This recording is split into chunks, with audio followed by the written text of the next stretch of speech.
دوستو، کسی علاقے میں نا ایک بابا جی کا انتقال ہو گیا۔ بابا جی کے سارے عزیز و اقربا اکٹھے ہو گئے، اور جب ان کو نہلا کر اور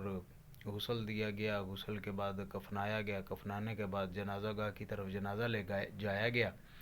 تو جنازہ جب پڑھنے لگے تو ایک آدمی آیا اور اس نے جنازے کی چارپائی پکڑ لی اور کہا کہ اس بندے نے، اس بابا جی نے میرا 15 لاکھ روپیہ دینا ہے،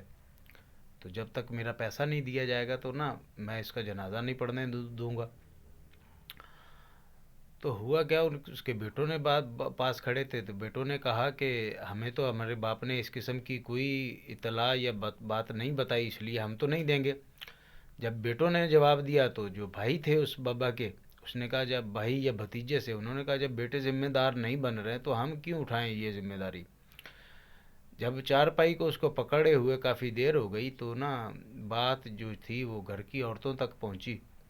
تو اس کی ایک ہی بیٹی تھی، اس نے اپنا سارا زیور اتارا اور اپنے میاں سے بول کر گھر میں جو نقدی تھی وہ بھی اٹھائی اور اس آدمی کی طرف بھجوائی کہ میرے باپ کا جنازہ پڑھنے دیا جائے، یہ زیور بیچ کر اپنے پیسے پورے کرو،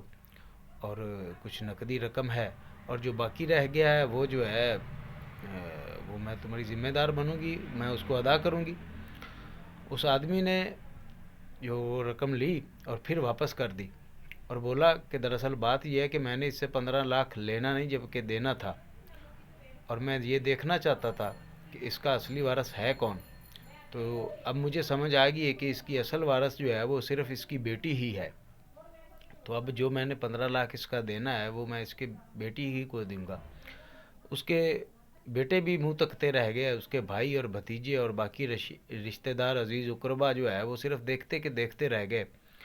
اور اس آدمی نے وہ پیسے اس لڑکی کو جا کے دیے۔ تو دوستو، بات اصل کرنے کی جو ہے وہ یہ ہے کہ وہ بیٹیوں کی پیدائش پر اور بیٹیوں کے